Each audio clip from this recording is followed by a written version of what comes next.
Welcome to the No Rain, No Rainbows podcast. This is a show about pushing through obstacles and hard times in order to live a happy and fulfilled life. I'm your host, Ted Phaeton, and it's a pleasure to have you joining us. I hope you enjoyed today's episode. Let's grow. Welcome back to another episode of the No Rain, No Rainbows podcast. A Peck in the house. Woo!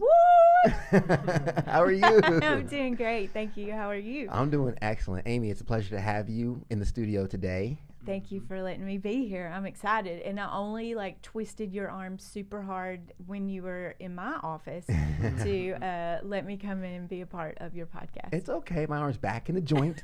we're good. I'm so glad. Yeah. Well, glad to have you. And of course, always glad to be here with our executive producer, Andre Suttles. Sir, good to be here. All the Pecораros, y'all carry good energy. Yeah. Nice. In all the rooms, it's just good vibes. We love it.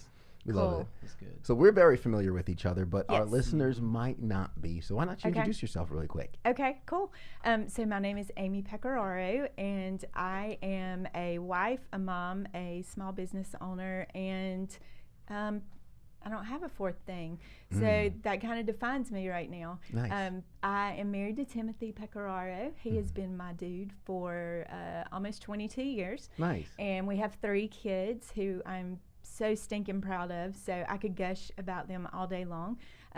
Gabriel is my 19-and-a-half-year-old. He is a sophomore at Furman University, doing his thing on guitar. He is a guitar player. And then Luke is my high school senior, and will be graduating in June and then leaving us and going to Anderson University in the fall. Okay. And we have a little girl who is amazing and a little gift, and her name is Eden. Yeah.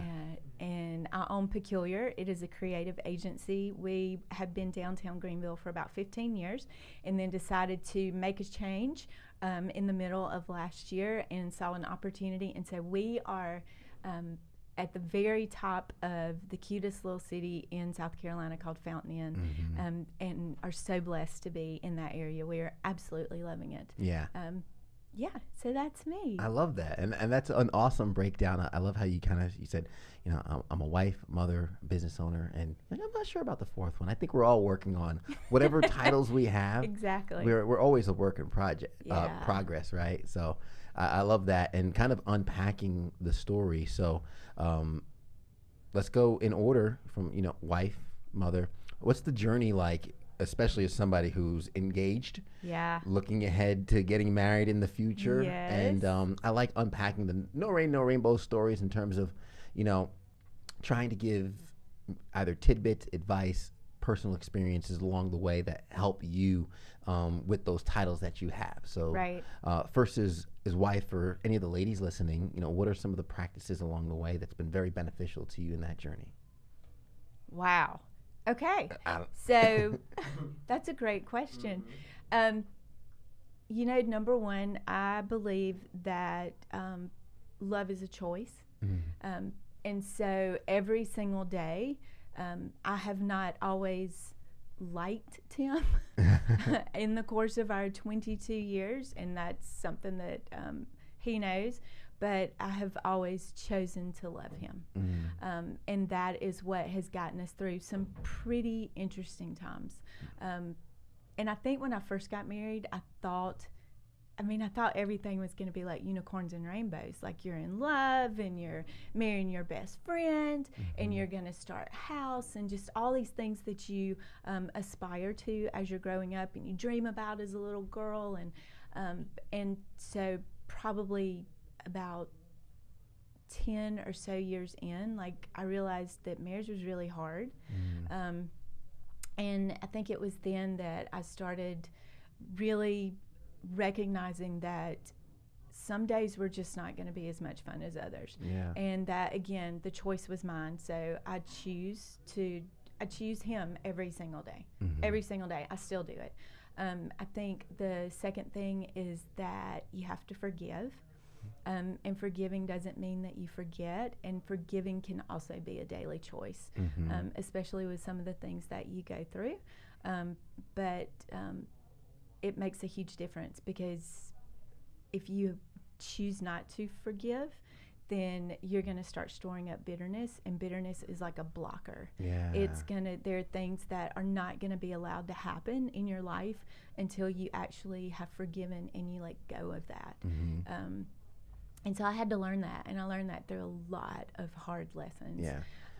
I think I know, going through the experience myself, it's kind of like, okay, to your point, a lot of people have said, hey, you know, it's going to be a lot of work. And, you know, I have friends that have told me, and they're like, you know, I've been married for 24 years. You're going to make mistakes, but you always work on it. And I hear them, and I'm taking that in, but I guess it's one of those things where it's easy to kind of see where we are now, and you know, the glitter and the rainbows that are currently here. Right. We don't see the storm clouds that might be in the distance that we don't know is coming. Right. Right. And it's good to have that warning on the way in, but I also think for a lot of folks, kind of like in it, they don't really know what they're in for. And right. So I try and pay attention and learn as I'm heading in there, and thinking like, okay, regardless of how great things are now, regardless of how great things are today, you know, there's going to be days, and Jess and I have had those days too, where it's like, oh, crap, we got to muscle through this. And you want to have those days, because we actually had friends who, and this was early on when Tim and I were young in our marriage, but we were talking with people they were thinking about getting married, or they were engaged, and they'd be like, oh, we've never fought. Mm-hmm. And we're like, gosh, like that's the worst. Right. Yeah. Because if you can't do it and you can't survive it and figure out how to get through it before you're in a committed place of like marriage, then why would you want to like test those waters after you make the commitment? Yeah. So actually that couple broke up and did not get married, which was probably a good thing, because they had not fought. Yeah. Yeah. Well, glad not that you need to fight. That's been helpful. You do. You're gonna have disagreements. I always try to think of life as like a huge law of average. Mm-hmm. And I say that because it's a law and it's not a theory, so we know it exists and it's real, as in like there has to be the lows for you to have the highs, right? To realize that there is those highs. And I use this example, whereas like if you were always paid in pennies, right? Penny, penny, penny, penny, penny, penny, penny, and then I show you this nickel, and you're like, ooh, I kind of like the nickel, and it's 5 cents, right? You're like, ooh, that's good. And I give you one of those, and it shows you the difference in the two of them. But then I'm like, all right, well, I got this quarter for you, and it instantly shows you, why have I been working for these pennies? Like, what? I could have been getting nickels the whole time, and there's something better than quarters, and it just makes you realize, how much better can we get? How much better can we get? Yeah. And I always think of it as a law of average, because like there's times where I'm arguing, and I always try to think to myself, will this affect us 3 years from now? If it will, I'm going to kind of stand my values. I'm going to try to understand where you're coming from. I'm going to listen to you. And I always say, like, listen to understand. Do not listen to respond. Right. So I'm going to do that. But if it's something that's not going to affect us 3 years, like, I don't want it to seem like I'm blowing you off, but it's like, this is petty in my opinion. It's something where it's like we have other things that we can worry about, other things that we can focus our cognitive ability to right now. So that's kind of one thing I try to think, is like, it's a huge law of average. You have to have those lows to have those highs. To know what it's like to have, like, I don't want to say nothing or be in that kind of down place. But when you do have it all, when you do get paid in that $100 bill, and it's like, oh snap. But that's when you are up in the highs and you have those rainbows and stuff. So. I think the challenge there is too, and as much as you might be similar to somebody or complement somebody, it's still two people operating together. And at some point in time, that needs to be navigated and worked through to a certain degree. Lives. Right. Yeah. Well, two people becoming one. Your second title was mother. Yes.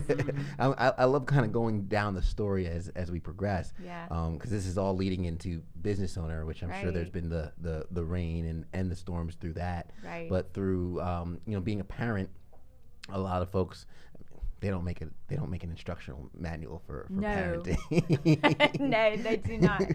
What's that journey like? It's the most rewarding journey, I think, that you will ever that you'll do while you're here, and especially knowing that you get to watch these like little people who go from all the small things of babies to where you care for them and you nurture them and you feed them and you grow them and you clothe them and and hope along the way that you're like instilling some really good stuff into them.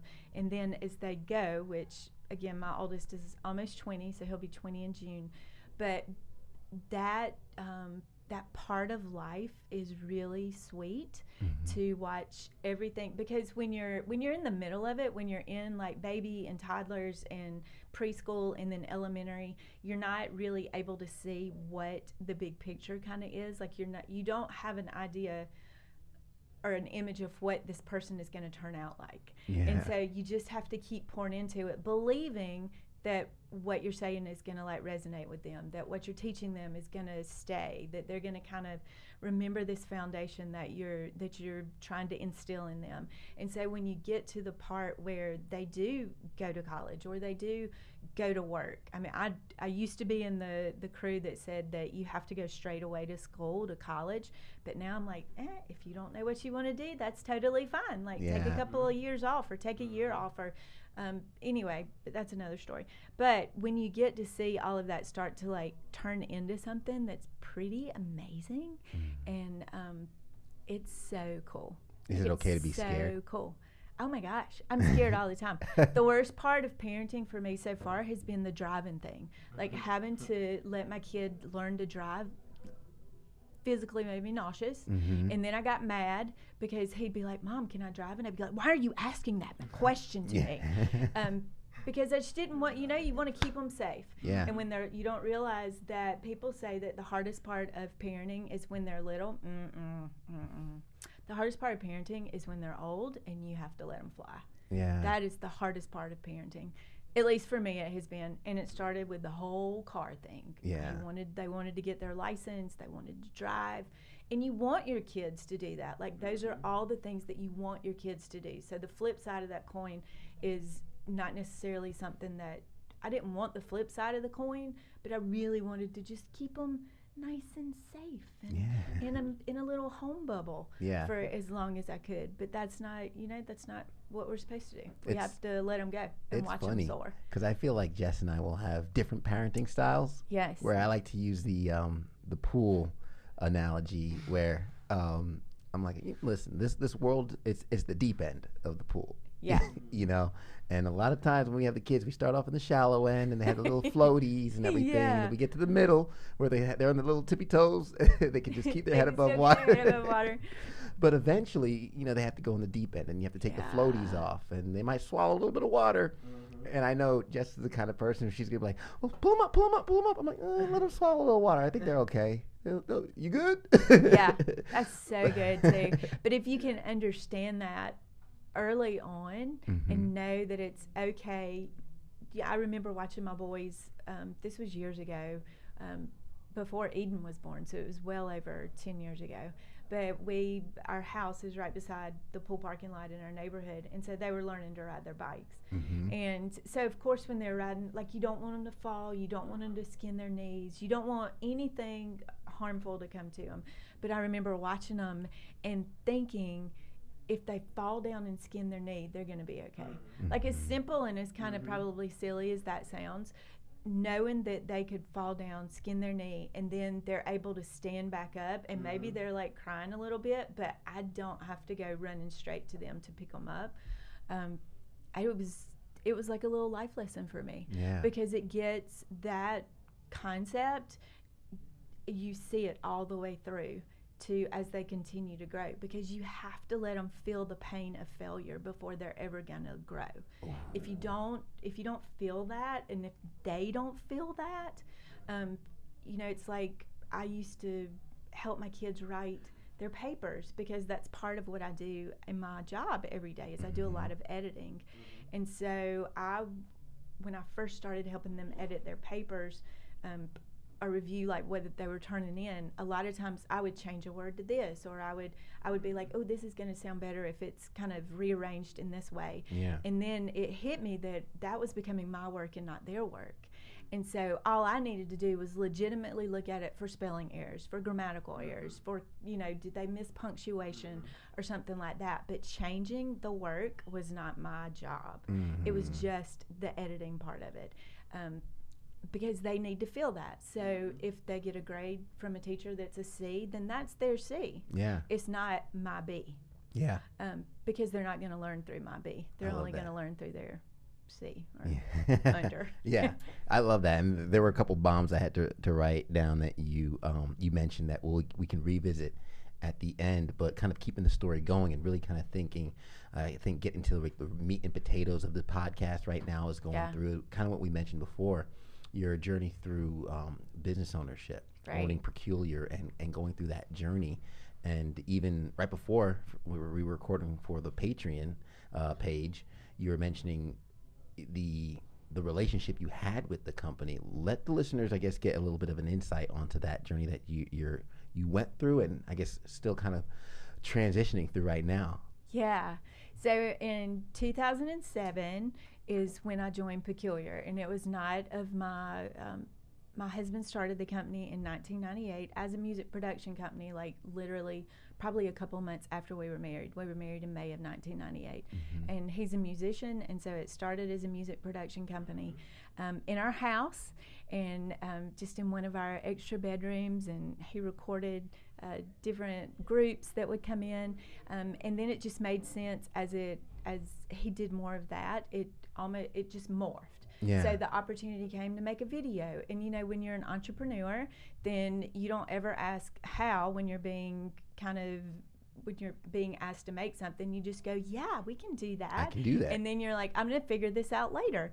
And so that's what he would do is can you make a video? And he'd be like, sure. And 48 solid hours later, you emerge with a video, and you've had no sleep and like no food, and you're like, I don't know what just happened, but I have this video. Yeah. And you learned a whole new program. 3 years of Subtle Solutions. It's like I look up and I'm like, I thought I've been creating media for like 10 months. I'm like 3 years in now. Like, dang, I produce stuff. Like, literally. Yeah, you just learn what you have to learn. I remember one of the first weeks that I hung out with Ted and Charles. We were at a networking event, and Charles was like, yeah, I got my homeboy I came here with. He do videos. He do promo videos. He does content videos. He does product videos too. And they were like, really? And I'm looking at him like, no, like cutting, like giving like a little cut thing. And he's Negative. like, yeah, he does them. I'm gonna get you his card. He does them. I'm like, oh, okay. Yeah, I see. So this is what we're doing. But yeah, that's part of it. I think that's a vital part of it too, having those people around you that push you on that edge. Yeah. But that good edge, that edge of like, well, if you slip, you're just going to fall in the pool. Yeah. Not like you slip and you hurt yourself. Yeah. Something where you slip and learn from it. So, yes. I think that's a very good aspect. So and they see more of what you can be than what you are. Mm-hmm. And so to have that tribe of people that will encourage you to become what they can see, I think that makes a huge difference too. It does. Yeah.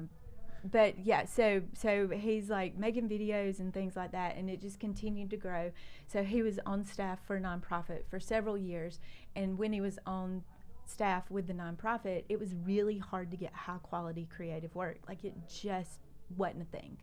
And so that was the heart behind Peculiar, is when he came off staff and started his own company, which again, he was like, hey, I literally think the conversation between the two of us was, hey, I'm going to start my own company. And I was like, great, that sounds awesome. And had no clue what that entailed. Because I tell people now, I'm like, had I known like the roller coaster ride of starting your own business in like 1998-ish, I would have been like, no. No. I'm not your girl. I'm not your girl for this ride. But I was in it, so that's right. Would have been, that's exactly right. Like, throw that thing on. So he started it, had a heart for nonprofits, really wanted to just pour back into those type of organizations when he came off staff, and that was the target, was we can give you high quality creative work at a discounted rate, because that we wanted to see them do well. So we had our fingers, we're just really blessed, and we're able to pour into a lot of different nonprofits in this area. And that's still a core of what we do. It is super important for me, and just to continue that with Peculiar. And we have a certain amount of hours every month that we donate to local charities or organizations, mom and pop shops, entrepreneurs, the local chambers, so that we can continue to promote business and help those organizations in this area and those companies. Anyway, but then in 2007, so it was going great, doing nonprofit work and in the professional sector in the commercial world. I can't think of what that word is, y'all. What's the word? Not nonprofit, but oh my gosh, corporate. Oh, corporate. Jeez Louise. Sorry, y'all. Yeah, I've been out of there for a while. Yeah. Yeah. So sorry. I was like, what is that right word? So coming out of the nonprofit, or being in nonprofits, and then also moving into the corporate world, and saw success there.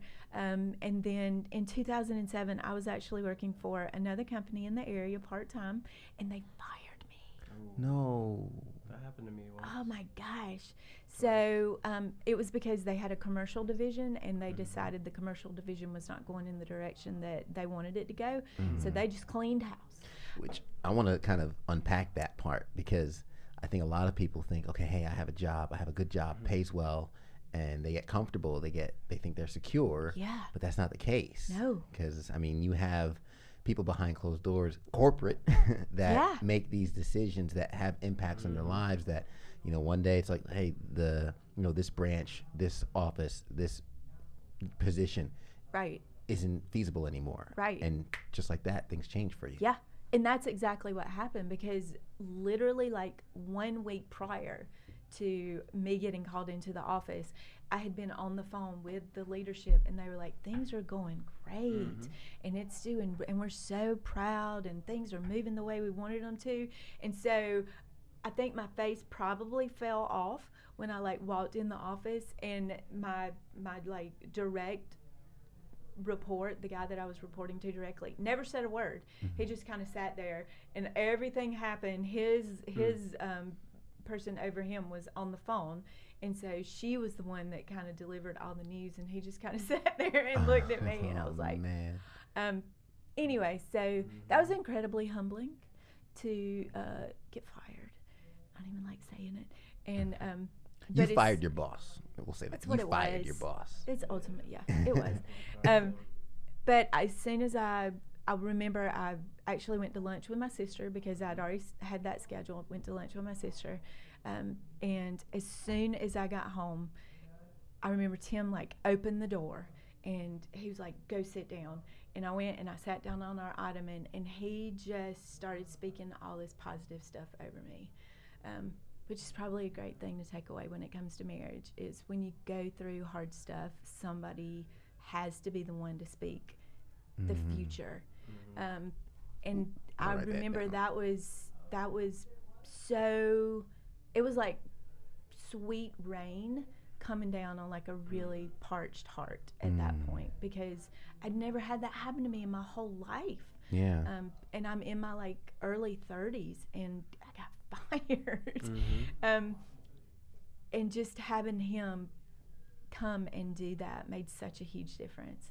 And then he was like, it's time for you to start and join the company. And so that was it. The next day, it was October of 2007, and like the next day I went in and started helping with organizational things, just in operational stuff.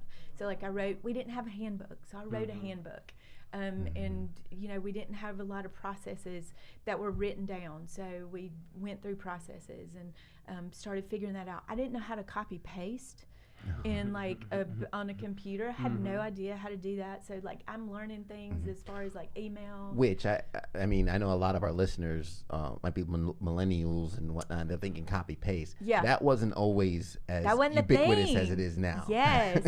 Like this was in 2007. So we're talking like the inception of email and things being the normal way of communicating. Yeah.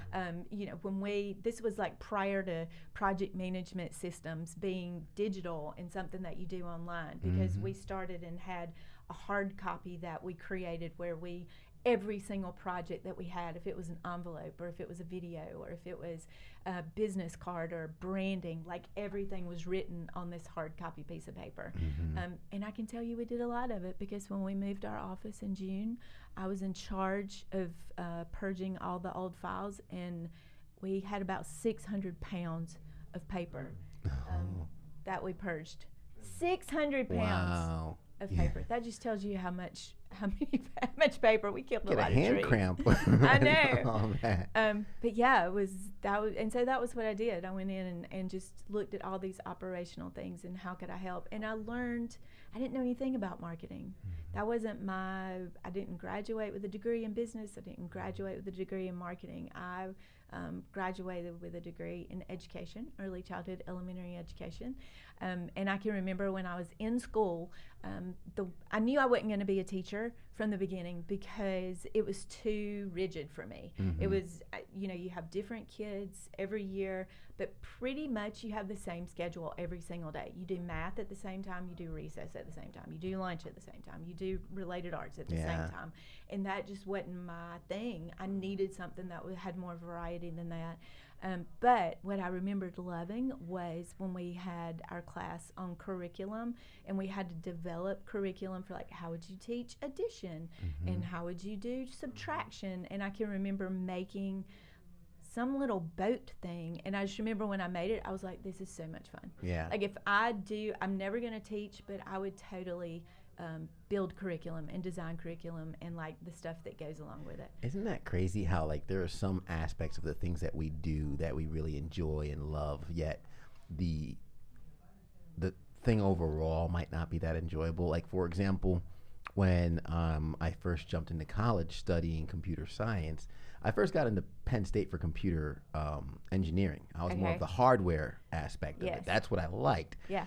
When it came to computer science, that was more of like the coding and the programming behind it. Andre, I don't know how you majored in computer science. I did not like it, and my schooling suffered from it. But once I found meteorology and weather, and now kind of like where I am now, I have like a good kind of balance between a love of media, a love of technology, and I couple that with my knowledge in weather and my passion for science, and that's what got me my career. But it didn't. The dots don't connect until hindsight. Right. Isn't that cool though that you can like look back, like you say, and you can see all these different things that are like starting to form this really cool puzzle, which is your life, or story, which is your life. Yeah. But yeah, just those little things along the way that you really connected with and made a difference. So yeah. What would you tell somebody that's, whether they're 18, 25, 35, 50, and they're kind of thinking like, oh gosh, my dots don't connect yet. Yeah. They might not know what direction they're going, and they're like, I see these dots, but they don't connect. How can they build a picture? Yeah. I think you just keep doing it. Like you just have to do the work. And that's something we've talked about a lot with our kids is I remember my parents having they have a full house of furniture, and so they had a sofa, and they had an end table, and they had lamps, and they had all they had the shelves, the big bookshelves, and all of those things, but they didn't start there. And they didn't have all of that the first day that they said I do when they got married, and so they had to do the work to get there. They had to decide what kind of style they liked. They had to save money. They had to sacrifice on things that they wanted. So maybe they didn't eat out as much, or maybe they didn't, my mom didn't buy all the clothes that she wanted, or whatever the case may be. But there's something that you have to be willing to sacrifice to be able to get something. And so that is, I think, what we have talked to our kids about as well, is to figure that out, you have to be willing to do the hard work. And then along the way, I feel like you get insights like what you did and what I did into the things that really connects with what's inside of your heart. Like you said, the computer science was not your jam. But what was your jam was learning to understand technology, and then this love of science, which maybe didn't translate to computers, but it translated into the meteorology part that you do now. And so it's like you get these little snippets of who you were really made to be as you do the work. Yeah. You're not going to figure that out just sitting and waiting for it to manifest itself supernaturally or magically or divinely, whatever the case may be. You got to get in there and get your hands dirty. Absolutely. I like to use the analogy of standing in the middle of a dark room, and whenever someone's lost, they're like, well, some people are like, oh, well, it's easy for you. You have your direction. You know where you're going. Right. And I'm like, well, that didn't happen off the bat. Right. You know, I'm going to be 32 now. When I started my first company, which was a ridiculous failure, I was 21. And I didn't know what I was doing. I just knew I didn't want to work at the law firm that I was currently working at. So I would do what my skills were at the time. I would mix it with my passion, which was weather and events in the area. And I just started. And if you're in that dark room, you just put your hands out in front of you and start walking forward. Yeah. And then you come against a wall, and you still can't see anything, but you have a wall, and just run along that wall, and then you find a door, and you open that door, and you don't know what the next room is. It's dark also, but you just, I start doing the same thing over and over again, and then like next thing I know, I'm like, oh, there's a window. I'm gonna jump out of it. I'm gonna close it. Yeah, or close the window. Yeah, you might look at the window and be like, no, I don't want any of that. That's not me. You know, but that mean that at least you're getting somewhere. You're not in that room anymore. Yeah, you're moving. You're moving. Yeah, that's awesome. Yeah, I think a lot of people they just get paralyzed there because they don't know where to go. They don't go anywhere. Right. And I think to feed off of that, one of the things that I learned back in 2017 when I kind of had that moment was I had always thought failure was defining. And failure is not defining. Failure, if you will allow it, is like the greatest teacher that you can have. And so looking at what I had, like the things that I hadn't done well, or maybe the accounts, I mean, because I've lost accounts. I lost accounts because of me. And not doing a good job on it. And so all of those things helped me to, and continue to help me to grow, to become and to continue becoming who it is that I want to be. But I had to have that understanding. Like I had to realize, okay, failure, this does not define me at all. Like this is a moment, this is a season, this is something that I'm going through because I can learn from it. But you also have to allow yourself to be teachable. Yeah. And I think that was something that I never really thought that I wasn't. But now in hindsight, I can look back and go, you know, I probably wasn't as open to being teachable as what I should have been early on. Yeah. And that will stunt you. That'll keep you in a space when you want to move away from it. You just have to be willing to learn. Yeah. But to be willing to learn, you have to be okay with failing because you're going to mess up. I got to work on that myself. I'm still not okay with being wrong. Yeah. I mean, like, and Jess will tell you, I'll even stick to a point I might not believe in at the beginning, but as I get into it, because this is like my personality style. Yeah. Like I like having like fun little debates. Yes. And sometimes I'm always like I'm the king of devil's advocate. Like, well, what about this perspective? And I might not even. It's probably why we get along so well. But I might not even fully believe that perspective or that side, but I will start defending it like I do. You're so committed. Yeah, exactly. And like I just won't let it go sometimes, and I do need to work on it. And Jess, baby, you're awesome for putting up with it because I know it gets annoying at times. Yeah, but definitely something. I think you said it in the Patreon before this. I'm not sure if you said it in the podcast. How like recently you're kind of realizing you're a builder and whatnot. So one of my last questions, what are you building now? I'm building me. I'm at the point in my life where I'm like, you know what, let's not play small anymore, Amy. Let's high five. Yeah. Let's like do this thing. Like you get one shot, and I know people here, I've heard it for years and years. You get one life. For whatever reason, it never resonated with me the same as it has in the last couple of years.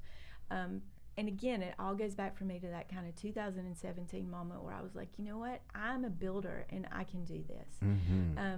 So I'm building me, number one. I've been super intentional about that, more than I've ever been in my whole life. And what that kind of translates to is we're in an age where literally we have information like overload. Like there's not, if you have a question about something or you want to grow in something, if you want to learn how to do Excel, you can Google, show me Excel. Yeah. And there's going to be a ton of videos on it. If you want to know how to learn how to do karate. You can probably Google, and there's going to be something that's going to teach you how to do karate. You want to learn how to play guitar, you can Google, I want to learn how to play guitar, and there's going to be teachers who you can buy into or you can watch their videos. But we're in like an amazing period where anything is available to us. Yeah. And so I realized I needed to grow me before I could grow anything else, because a person will not behave in a way that is different from what they believe about themselves. And until you believe that you are more than what you are, you're not going to behave like that. So when I realized that I was a builder, that was when I realized I needed to start with me. And so I started with me, and that is continuing. And I just pray that that'll be something that I'll have a hunger for the rest of my life, because I just hadn't had a hunger for it before. And I think it's because I felt like, again, to what I was even talking with you about, or emailing with you about, was I felt like maybe I was done. Like, what could I do now that I'd like grown these kids? And I realized that there's so much more that I can do. So, and that I want to do. And the dreams that are in my heart are not there just so I can like think about them and then maybe feel sorry for myself or not do anything about them. Like, I believe that there's a reason that every person is here, and that there's a greater plan, and that if we can open our minds up to the fact that we're needed in a much larger puzzle than what we understand, that will help us to do the things that are really hard to do. So I'm building myself, and then ultimately I am building my company, which is called Peculiar, and I'm so proud of the work that we're doing. There's some other things that are like rolling around in my heart that I want to build. And I'm working towards. I am not the entrepreneur in the family per se. I'm like the accidentalpreneur, because I, again, like signed a piece of paper and I was like, sure, and had no idea what that meant. So I'm learning to love the journey, because I've really not loved the journey until recently. But yeah, I'm building me more than probably anything, because as I do that, then that's naturally going to like flow into everything else. Like, it can't not. Yeah, absolutely. And so, I'm I building me. Yeah, I think you're just getting started too. I am. And speaking of Peculiar, where can folks see some of your work, connect with you, which I know if anybody follows The Modern Man, thank you, Peculiar, for the wonderful logo that I am infatuated with. It's amazing. You guys were phenomenal with it. Thank you. So how can folks connect with you, see some of your work, maybe use some of your services for their company if they're a business owner listening or watching right now? Sure. So Peculiar is on social media channels. We're on Facebook. It's just Peculiar_LLC. And then we're on Instagram the same way, Peculiar@Peculiar_LLC. We're also on LinkedIn. And then I actually have a Facebook page too, so it's just Amy McAllister Pecoraro, a lot of big names, and then on Instagram it's @theAmyPeck, and I'm on LinkedIn too. Yeah. Nice. Amy Pecoraro. On LinkedIn. So I would love to connect with whomever. It'd be super cool. And I'll have all those links in the show notes for folks so they can just click the link and connect with you. Amy, this has been amazing. Thank you so much for the time. Thank you for the wisdom and the knowledge. And really kind of, you broke down, I wrote down kind of the title of the podcast is going to be Stop Playing Small and Build Your Life. Because you gave us some of a playbook to the different levels of the life and what your experiences have been. And I appreciate you being transparent and vulnerable through that.